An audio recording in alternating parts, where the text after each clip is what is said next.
Bueno, yo le quería hacer alguna preguntita, si puede ser. En realidad, pensé como tres bloques pequeños para ahondarlo, e ir en función también a los cursos que yo dicto como docente, ¿no?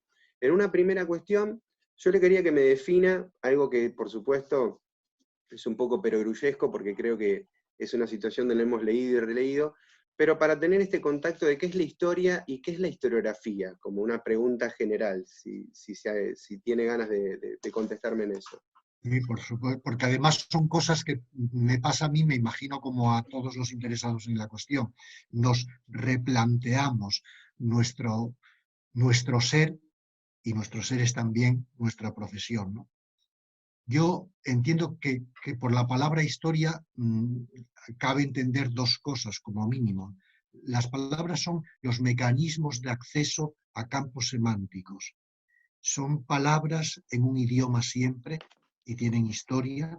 Se pueden traducir a otros idiomas y a veces muy distintos fonéticamente, pero lo importante es qué campo semántico esté detrás. Por historia desde los griegos y en castellano, por herencia inmediata, tiene que ver con un proceso, por lo tanto una dinámica a lo largo del tiempo y el espacio, un proceso que experimentan sociedades humanas. O sea, quien dice historia dice ya hombre constituido en sociedad. Sociedades prepolíticas o prehumanas no interesan mucho porque estarían en el ámbito de la zoología, que sería la etología de los orangutanes.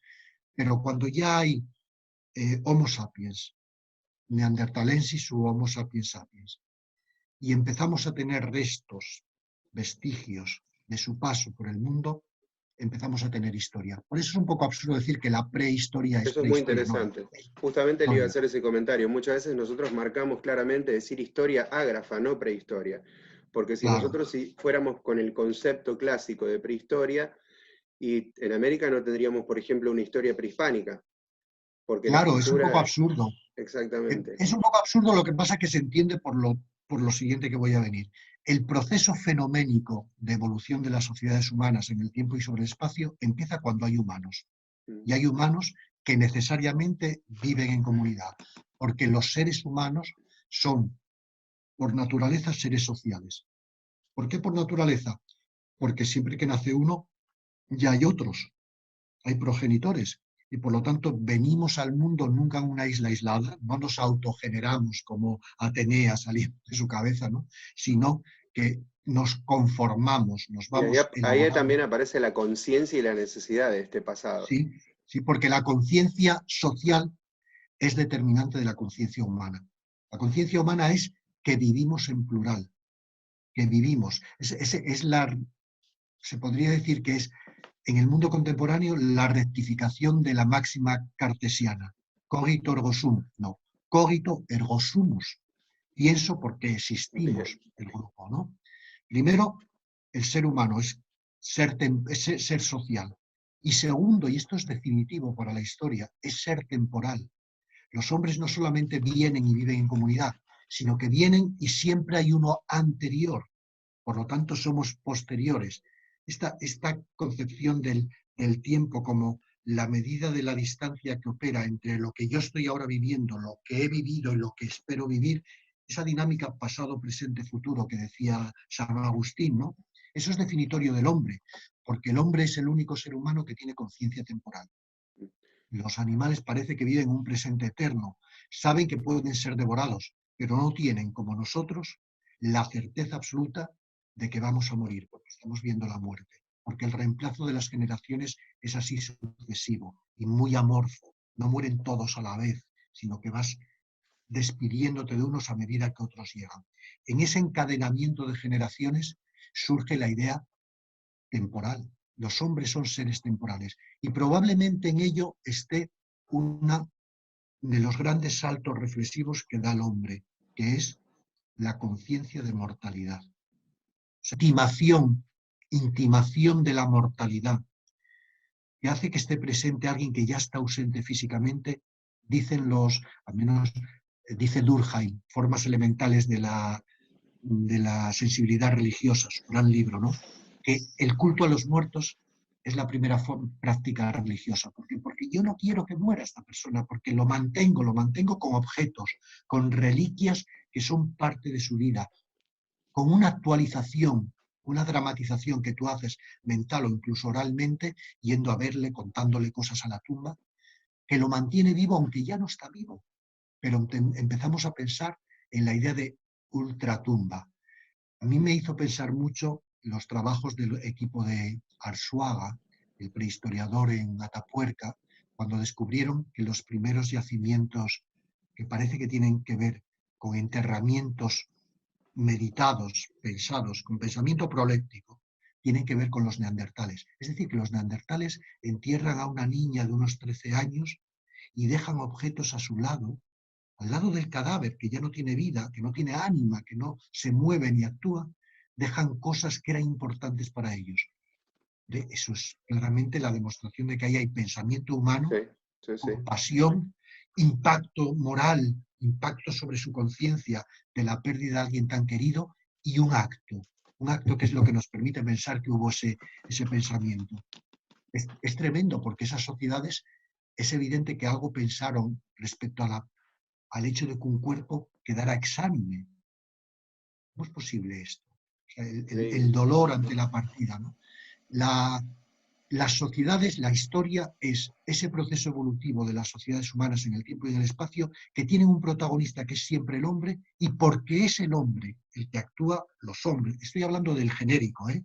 Si quieres pon ser humano y hombre o mujer, lo mismo me da, es el genérico masculino por tradición, pero que no tiene ninguna intención machista ni mucho menos. Ser humano, el protagonista individual, es lo que nos permite, pasado el tiempo y el espacio, hoy, tú y yo ahora, poder ponernos en aquel lugar, tener la empatía, la capacidad empática, hermenéutica si se quiere, para tratar de comprender por qué hicieron lo que hicieron, cómo evolucionaron, cómo se relacionaron, cuándo inventaron, cuándo dejaron de inventar, cuándo perdieron conocimiento, esa investigación histórica es la ventana al pasado que nos permite, si está técnicamente bien controlada, si tiene pruebas documentales para proceder a su análisis, intentar comprender. Y eso es lo que intenta la historiografía. Aquí se da el salto. La historia en sí, fenoménicamente, es ese proceso.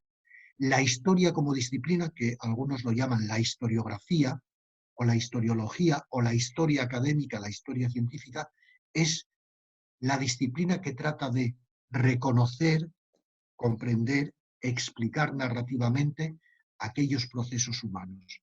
Sobre la base siempre tiene que haberlo, evidencias de aquel pasado. Quod non es in actis non es in mundo. De lo que no nos quedan pruebas no cabe hablar. ¿Por qué? Porque la prueba derivada de la época es el criterio que permite hacer la crítica. Crítica es simplemente la operación por la cual un criterio se pone en marcha y me da un resultado. ¿Cuál es el criterio en este caso? Pues cuando tú estás con el maíz tratando de separar lo que es propiamente la esencia de lo que es prescindible, usas un pandero y el criterio es el pandero. O sea, ¿qué filtro puedo utilizar de criterio? Nosotros tenemos varios. El cotejo de las pruebas para demostrar que no están interpoladas, que no son falsas, que son testimonios de la época. No todo el mundo lo ve tan claro. Pongo el ejemplo. La historiografía empieza a ser verdaderamente la contemporánea cuando allá por el 17, el 18 claramente, empezaron a encontrar esas piedras del rayo, esos testimonios que aparentemente están asociados a fósiles, y empiezan a decir que no es competencia de la geología su examen, sino de la llamada prehistoria. Cuando empezamos a suponer que este bifaz tallado de esta manera, encontrado aquí, pudiera ser no el producto de un canto rodado que chocó contra la base de un río y quedó con esa forma, sino la obra de un ser pensante y hábil operativamente que da sus golpes con intención para sacar un percutor, para sacar una raedera, un bifaz. Ahí tenemos en ese testimonio el operador que está detrás. Pero ¿cómo sabes tú que detrás de un bifaz hay un hombre? Porque la única manera de que eso sea hecho, lo sé porque era hombre como yo, es que estas manos, siguiendo el dictado de una mente pensante, opere de esta manera. Me Cuando, gusta en por el ejemplo, oficio, me gusta en el oficio, en función de esto, la cita de Robin Collingwood que hace sí, sí, sobre el sí, código claro. teodosiano. Es que a mí me encanta Collingwood, me parece Sí, uno de los historiadores filósofos, sí, sí, sí. combinaba las dos facetas. Esa es una Es un pregunta genio. extra que se me ocurre ahora en el marco, porque por ejemplo, acá rodeándome de su obra, también de la obra, si se quiere, de Bloch, también tengo textos que abordo en las cátedras de Julia Arostegui, de Sí, Cardoso y Vignoli también, bueno, el de Jerzy Topolsky también, todos son especialistas en temas particulares de historia, pero todos van hacia un giro sobre la filosofía de la historia, a repensar la sí. situación metodológica, de la crítica, de la composición, de la historiografía. O sea, es como una necesidad también del historiador ir atrás de esta línea filosófica, no solamente la cuestión del Sí. relato, debe ser. Yo comparto esa idea que no es muy común tampoco entre los colegas, ¿eh? Yo me he encontrado con muchos colegas en muchos sitios, no solo en España, en el ámbito anglófono, que piensan que son cosas muy distintas. Yo no lo creo. No, Yo yo creo que tampoco. la práctica histórica real, o sea, a mí, mi campo de especialización, donde yo estoy ahora mismo metido de lleno, es en archivos. En Claro. archivos, en este caso, el archivo del general Franco, en el Centro Documental de la Memoria Histórica, mirando sus anotaciones, los telegramas que recibía, los informes, las cartas, hasta los menús de sus comidas o las sesiones de cine dominicales. Es muy Bien, pues interesante. Sí. haciendo eso yo necesariamente tengo, yo soy en este caso, si se quiere, muy de la idea de Hannah Arendt, necesito tener ideas con las cuales poder integrar los fenómenos, darles sentido, Exactamente. colocarlos en su sitio.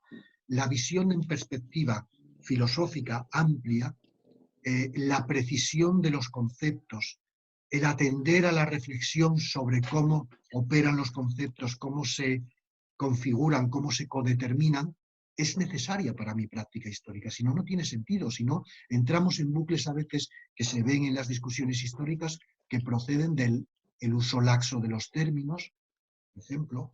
Bueno, la dictadura de Franco es una dictadura autoritaria. Bien, defíneme autoritario y luego veremos si. No, pues es totalitaria. Defíneme Yo totalitario.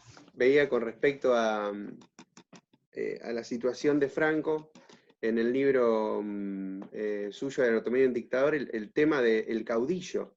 Ya el caudillo, por eso justamente digo, no solamente incorporamos en esta situación de la historia una narración, digamos, pura, o tratando de llevarla adelante con los documentos, sino que también aparece todo este corpus teórico, metodológico, que hace justamente que tenga otra misión el texto producido. Claro, porque es que ese es un ejemplo clarísimo de la necesidad de trascender lo que llamarías la barrera disciplinar. O sea, para tratar por qué Franco es el caudillo y qué quiere decir caudillo, no se puede ser solo historiador. No se No, puede ser. Hay no, que no. trascender. ¿Y qué dice la politología de este concepto? ¿Y qué dice la lexicografía?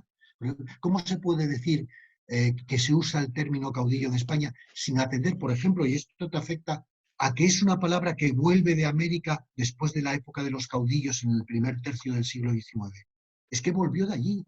Mm. Es que se había en gran medida perdido Llegó con los dentro de la extremeños a península, América, llegó con los pero extremeños a vuelve, América y vuelve a España reformulada. Y también la sociología, porque también hay todo un impacto, nosotros siempre mencionamos esta cuestión del caudillo, que nosotros abordamos bastante en nuestra historia, esta sí, situación donde también la cohesión social que genera tras la figura del caudillo, y cómo ejerce su influencia, y no tiene una vertiente política o militar, hay hasta vertientes que uno puede increpar en lo religioso, en lo cultural, en lo cotidiano, en un montón de cuestiones de justamente emerge esta figura. Y por eso se conduce a un concepto tan amplio que puede llegar a disiparse si nosotros no sabemos teorizarlo bien para poder explicarlo.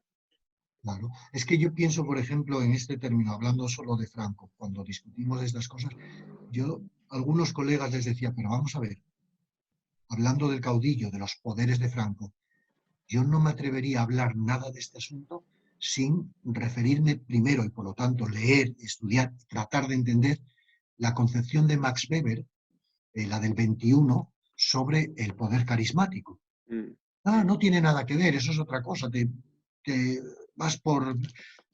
No, no, no, es que es clave, porque el poder carismático, cuando Max Weber dice que empieza inicialmente con los profetas y los chamanes religiosos, es un poder casi mágico, no es un poder racional ni de tradición, sino de otro tipo, de investidura de un halo divino. La propia idea de carisma, que es la gracia, esa especie de... En el románico, por ejemplo, historia del arte, cuando aparece un santo, hay un halo, que normalmente es dorado, un nimbo dorado, lo llaman los técnicos, que hace ver que tiene una luz especial. Gratia, la luz especial, la luz divina. Caris, la luz de los dioses que te dan. Bueno, esa luminosidad es el carisma. ¿Cómo podemos hablar de Franco y su falta o no de carisma sin tener esta precaución terminológica? Porque estamos hablando de palabras, pero las palabras son cuando pueden ser acceso a los conceptos. Una palabra puede ser absurda. Una nieve frita es una palabra perfectamente comprensible en castellano, como el círculo cuadrado, ¿no? Y sin embargo es absurdo. ¿Por qué? Porque no puede ser. Porque dadas las características semánticas de lo que es frito y lo que es nieve, son estados que físicamente no pueden darse, al menos en el campo fenoménico de lo que determinamos por la física. No puede ser. No puedes estar en el Polo Norte y ser Argentina. No puedes ser Argentina y estar en el Polo Norte. No, es inconcebible. Es una vulneración de una de las tres reglas del pensamiento lógico humano, que es formalmente el principio de identidad, pero que proviene de la experiencia, porque eso sí, yo en esto soy muy aristotélico. Nada hay en la conciencia que no provenga de la experiencia. Sí. Y cuando decimos principio de identidad, yo soy yo, quiere decir que yo no soy tú. Por lo tanto, principio de identidad, yo soy yo. Principio de no contradicción, no soy tú. Y tercio excluso, dado dos términos, tú y yo, no puede ser, tengo tu oreja, esta mi mano, este es tu ojo. No, no, no. Dado este término y este otro, no puede haber otro tercero, el tercio excluso, ¿no? Claro, cuando estamos discutiendo, vulnerando el principio del tercio excluso, la cuestión es gravísima. ¿Me permites un ejemplo que a mí Sí. me pareció paradigmático? En un debate sobre relaciones internacionales, yo doy una asignatura que es el siglo XX, las relaciones internacionales, distintos manuales. Decimos el pecado, pero no el pecador, ¿no? Empezaba con la definición del término. Las relaciones internacionales son las relaciones que se dan entre estados o organismos similares en el ámbito tal, tal. Vamos a ver, yo le digo siempre a mis alumnos, una definición que empieza incluyendo lo definido en el campo de la definición es, lógicamente, inasumible. Cuando digo lógicamente inasumible, es lógicamente criticable, destruible. Las relaciones internacionales son las relaciones entre. No puede haber en el campo de definición de las relaciones la palabra relación. ¿Por qué? Porque incumple ese principio de la contradicción. Puede haber una ciencia, sea politológica, ciencia política, que empiece definiendo su campo de esa manera. Pues está muy mal. Es como la cuestión esa de aprender a aprender a aprender a aprender, un bucle melancólico. Hombre, no puede ser. Aprender tendrá que ser sustantivamente en atributo algo distinto de la esencia, porque si no es reduplicarse a sí mismo. ¿Quién es Dios? Es el que es. ¿Y quién es el que es? El que es. ¿Y quién es el que es? El que es. Pero ¿de verdad que alguien cree que decimos algo nuevo sobre la parte sustancial del predicado? No dice nada el predicado. Reduplica a su vez la primera parte. Es Sí, pero absurdo. tiene una lógica reduccionista muchas veces, que nosotros también lo vemos en la historia. Mejor no explicar, no ahondar para dejar, digamos, y también entra en todo un marco medio difuso de qué se quiere lograr con ese concepto mal planteado también, ¿no? Existe esa situación. Claro, pero entonces incumplimos un principio básico, que nuestra disciplina tiene que dar herramientas conceptuales a quienes son nuestros alumnos para enfrentar ellos mismos la vida. Exactamente. Y eso no puede ser. A los alumnos hay que empezar haciéndoles ver que tienen que practicar el arte de la distinción conceptual, que no pueden caer en el vicio de la confusión estéril, porque entonces eso podrá ser, y yo lo dudo, podrá ser estimulante literariamente. Vamos a hacer un poema entre los dos. Yo empiezo diciendo una palabra, tú sigues por otra. Vale, no tiene ninguna consecuencia. Pero es que mi disciplina sí tiene consecuencias. Sí, totalmente. 8 u Totalmente. 80 no es lo mismo. Suponer que por una causa puedes matar o no, no es lo mismo. Hay consecuencias en resultados. Las palabras no son baladíes, pueden ser armas.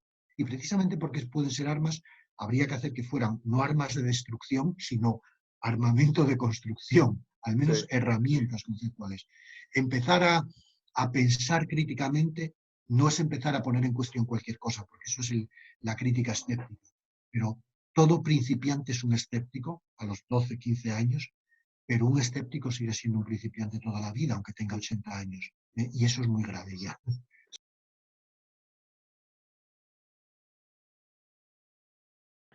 De la situación de las corrientes historiográficas y el camino, ¿no?, de la historiografía, que se da más o menos hasta nuestros tiempos, y todos los cambios que se están generando constantemente. Tanto el libro Don Juan Negrín y el de Franco, el de Anatomía de un dictador, correcto, que creo que la primera edición del de Franco es británica. ¿Puede Sí, ser? Bien. sí, sí, sí, Son efectivamente. biografías, correcto, en términos generales, pero son biografías de corte históricas. Y esto es interesante porque a mí me parece que hay una perspectiva muy interesante en estos rumbos de la historiografía. No sé, me salen algunos autores para pensar, por lo menos en el de Anatomía de un dictador tiene esta lógica, desde mi perspectiva, ¿no? Por supuesto, siempre es en el marco de mi subjetividad.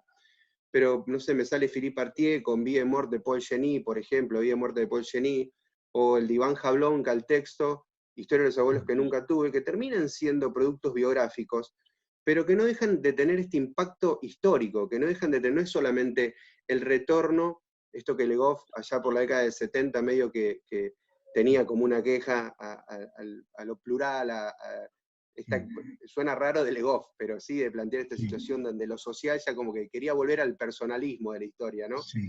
En términos generales, pero también pensando en que las marejadas se componen de olas y las personas son olas que las integran, ¿no? También es lógico a veces individualizarlas.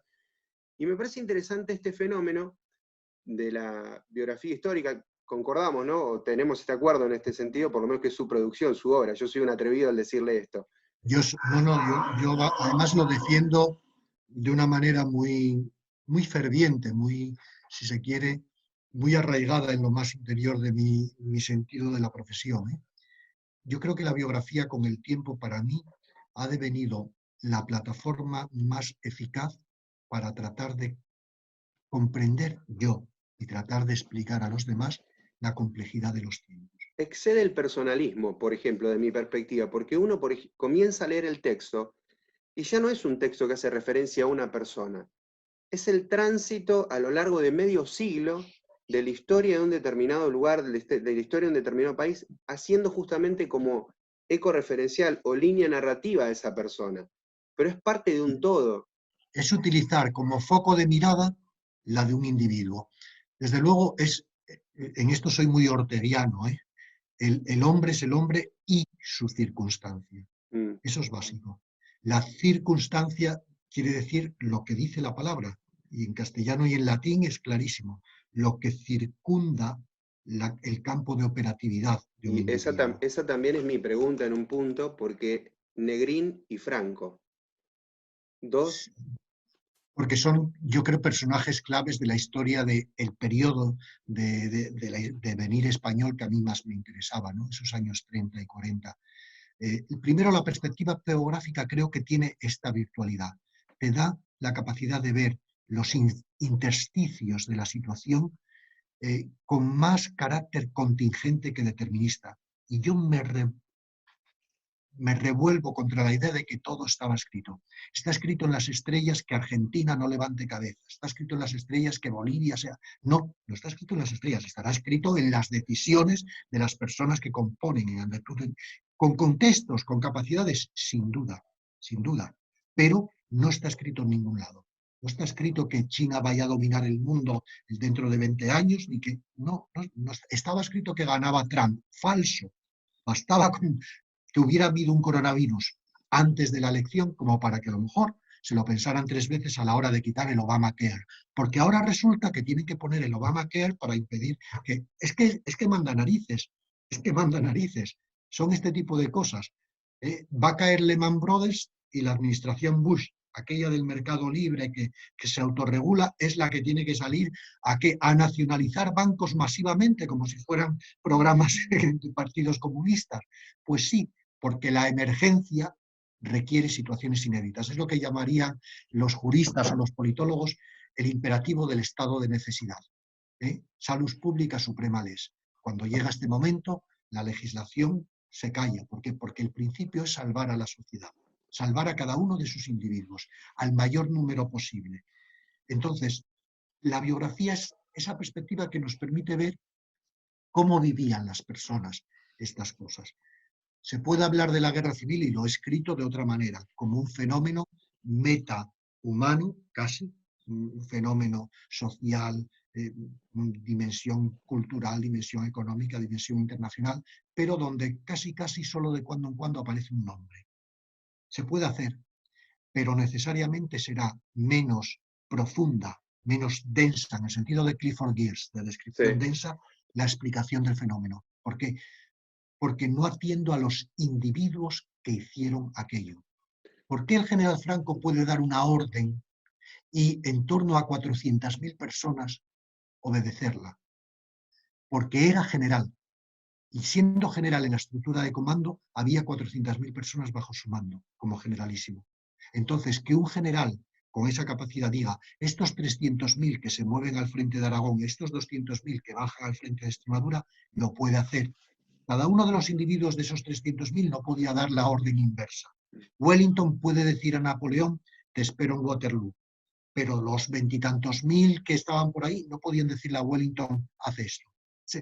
Son distintas las coyunturas, son distintos los cargos. Con el tiempo te has dado cuenta también de que las personas son importantísimas, pero, otra vez Ortega, no porque su vocación sea la que es, sino porque la circunstancia se lo permite. General Franco pudo hacer aquello, pero si hubiera sido un sencillo sargento o cuando empezó cadete, no hubiera tenido esa capacidad. Negrín pudo hacer lo que hizo porque era ya presidente del gobierno. Presidente del gobierno. Y eso es lo que le da... Eso para mí es una perspectiva muy interesante sobre los dos libros, ¿no? Esta cuestión de tomar figuras contrapuestas en un punto determinado, pero que también son muy debatibles hacia la situación interna política e histórica de España.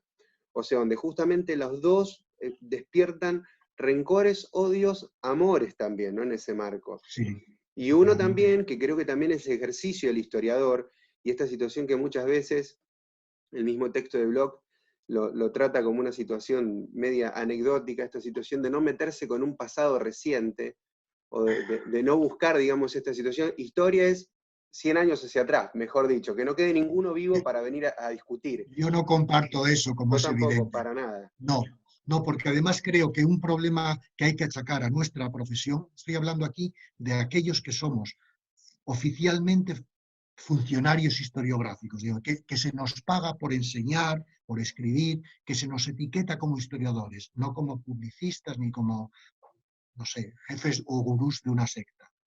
Bien, nosotros tenemos una responsabilidad enorme que hemos declinado desde hace muchos años, que es estar en el foro público, participar en los debates de conformación de la identidad histórica o de las ideas históricas de nuestras sociedades. Y lo hemos declinado porque es fácil, a veces, retirarte, porque a medida que la profesionalización ha avanzado, se nos ha pedido a veces cosas imposibles, ser profetas de la objetividad absoluta, de la mirada divina. Pero no hay mirada divina, que eso es lo que hay que decir, son miradas humanas. Yo lo que ofrezco es esto que tengo aquí, me expongo. Y espero que alguien me diga, te veo esta pequeña... Un ejemplo. Don Juan Negrín era inteligente. El general Franco era astuto. Bueno, los adjetivos en castellano tienen mucho valor. Dígame usted, es un debate que se me ha planteado, ¿no? Yo he acabado por decir, el general Franco era inteligente, muy inteligente. ¿Qué quieres decir con eso? ¿Entonces te parece genial? No, porque me parece que es muy inteligente la operación de Hitler, pues frente al apaciguamiento británico. Me parece que Stalin fue enormemente inteligente dando cuerda y soga para que Trotsky se liquidara a sí mismo antes de 1929. Me parece muy inteligente. Un ejemplo, que estoy ahora mismo con él. las actas de la conferencia de Potsdam, entre el 1 de julio, no, entre 1 de julio y 3 de agosto del año 45, en una villa destruida en las afueras de Berlín. Bien, está el debate sobre España, las sanciones a España. Es espectacular ver la operación por la cual Stalin introduce la cuestión española, le dicen inmediatamente, no tienes nada que decir, que eso está en el ámbito de esfera de influencia de Gran Bretaña y Estados Unidos, y no, muy bien, me callo. Y ahora dicen, y ahora entremos en Polonia. ¿Qué está pasando con el gobierno polaco que ustedes han instalado con el Ejército Rojo cuando hay un gobierno polaco en el exilio en Londres? Respuesta de Stalin, eso está en mi esfera de influencia. Si yo no participo en España, ustedes no tienen nada que decir en Polonia. Es impresionante, porque le dicen, no es lo mismo. Dicen, dígame por qué. Pues porque Franco no entró en la guerra. Y dice, Polonia tampoco. En todo caso, no contra mí, entró contra Alemania.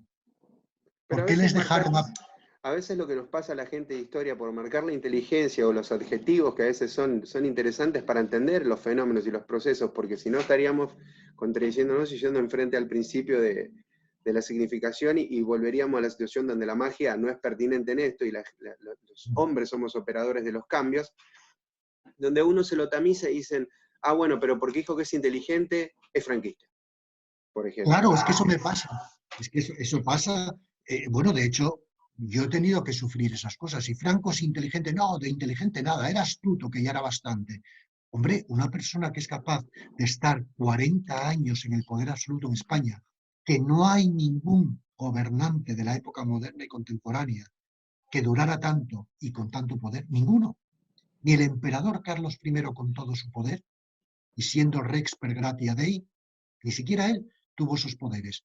Tuvo que jurar las Cortes de Aragón, tuvo que jurar las Cortes de Castilla, tuvo que atender, por ejemplo, el debate sobre las leyes nuevas, tuvo que atender a la Junta de Juristas. Eso quiere decir que a veces, efectivamente, tratar de temas muy contemporáneos, es decir, de nuestro tiempo vivencial, es complicado. Primero, porque no tenemos lo suficiente, a veces, perspectiva para verla, a veces acceso a la documentación, porque están cerrados los archivos, porque no hay suficientes testimonios, y a veces porque el impacto o la trascendencia pública, cívica, de lo que estás haciendo es excesiva. La prudencia, y la prudencia es una virtud y procede de la razón, ojo, no es la esperanza, la prudencia procede de la razón, diría Aristóteles, te mantiene con cautelas, ¿no? Es normal, precisamente por eso. Tratar ahora mismo, por ejemplo, en el periodo de la transición, como por ejemplo el rey emérito nuestro, Juan Carlos, o el primer gobierno de Felipe González, yo, por ejemplo, que la viví, y además fui uno de los jóvenes que en el año 82 empezó a votar, votando esperanzadamente al Partido Socialista, generacionalmente era como una huella de identificación de aquellos jóvenes en la universidad. Bien, pues no me atrevería a hacer esa historia. Sé que la pueden hacer, y la están haciendo jóvenes de 30 años, que para ellos ya no es lo mismo, porque no lo vivieron. Pero yo tengo tal grado de implicación emocional que no podría hacerlo. No podría hacerlo. Y comprendo que se esté haciendo ahora, y comprendo que es un elemento, pero por decirlo así, cuando hay algunos que, pues, aquel movimiento electoral, tal, aquella engaños masivos sobre la juventud, pues yo era uno de aquellos engañados masivos que me consideraba plenamente desarrollado, ya tenía 20 años, 21 años, por eso podía votar. No me veo, no Pero me ahí también reconozco. tenemos esta cuestión positiva del subjetivismo, ¿no?, en nuestra ciencia. Porque a mí me permite también, si yo considero que hubo un engaño, me permite también estar en los pies del engañado y entender al engañado con esta situación de la operatividad, ¿no?, en el científico social y Cierto, comprender pero la lógica. Si lo tendría que considero asumir así, el principio, sí, y tendría que entenderlo así, pero no me resulta fácil, mientras que, por ejemplo, para mí, que mis abuelos, un abuelo mío fue un alcalde represaliado del franquismo, lo puedo ver de otra manera, a diferencia quizá de mi padre o algunos de mis tíos, porque no es una cuestión Primero, ya no conocía a esos abuelos, no hay una relación inmediata. Segundo, para lo que sé que pasó en la época, ser inhabilitado en tu profesión era lo que menos podía pasarte. Luego no fue tan grande, te reinventaste de otra manera. Que eras profesor de enseñanza secundaria y te echaron, acabaste de bibliotecario en otro sitio. Te cambiaste de provincia y ya está. Luego, ¡oh, qué horrible fue aquello! Pues no, porque yo creo que, pongo este ejemplo, que de esa manera marchasteis a otro sitio, conocisteis a mi madre. A mí me gusta mucho más mi ciudad natal, Oviedo, que aquella originaria donde veníais, qué sitio tan feo. ¿Me explico lo que quiero decir? Sí. Luego hay muchas circunstancias que hacen que puedas, incluso algo que es traumático para tus padres o tus tíos, en este caso paternos, no verlo de la misma manera. Otro ejemplo que he visto aquí en Extremadura, hubo mucha gente que se marchó a la emigración en los años 60 y lo llevan como una enorme tragedia. Mi abuelo tuvo que marcharse, yo nací en Madrid, tal. Pero luego yo les planteo lo siguiente, bueno, fue muy duro aquello, pero tu abuelo marchó porque así se morían de hambre, pero llegó a Madrid en un momento de ebullición y fíjate tú que ahora eres catedrático de universidad. Fantástico el resultado final. Vamos a ver el resultado final del proceso. Fue durísimo. Yo tengo familiares en Argentina a principios de siglo XX. Se marcharon, vivieron en Buenos Aires. Algunos de ellos volvieron posteriormente. Volvieron con alguna pequeña fortuna, indianos de vuelta, ¿no? ¿Fue un gravísimo lío? Yo creo que no, porque si os hubierais quedado aquí, hubierais pasado hambre, a lo mejor ni siquiera hubierais salido adelante en la familia, mientras que volvisteis, hicisteis fortuna, no me parece tan mal. Además, volvisteis un poco librepensadores, os quitasteis de encima toda la carcundia familiar que había. Es decir, hay resultados de procesos que a veces no son los voluntarios, ni siquiera óptimos, que sin embargo rinden su fruto.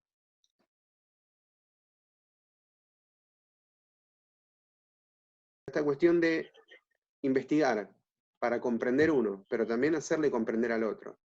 Me parece que ayudar a que al otro comprenda. Ahí yo creo que en el texto de Franco y Negrín, a mí particularmente, que soy ajeno a la realidad española porque vivo en otro país, me interesa básicamente por el marco de la guerra civil, encontrarme con dos biografías tan dicotómicas en un punto, por dos personajes tan diferentes, pero que a la vez tiene una lógica de conexión y tiene una lógica de interpretación cada uno en sí mismo. Claro, el autor. Y el La autor. mano invisible es muy visible, ¿no? Y yo creo que es un gran ejemplo cuando nosotros hablamos de la pretensión de objetividad, porque yo siempre planteo la pretensión, ¿no? Y con pretensión me alcanza y me sobra. Yo siempre digo, estoy orgulloso de la subjetividad. Siempre me critican a veces cuando le digo, pero para mí la subjetividad es lo que hace...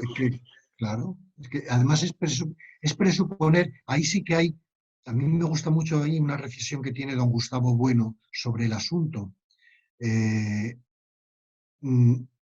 Estamos utilizando un sentido otra vez dicotómico. Hay objeto y hay sujeto.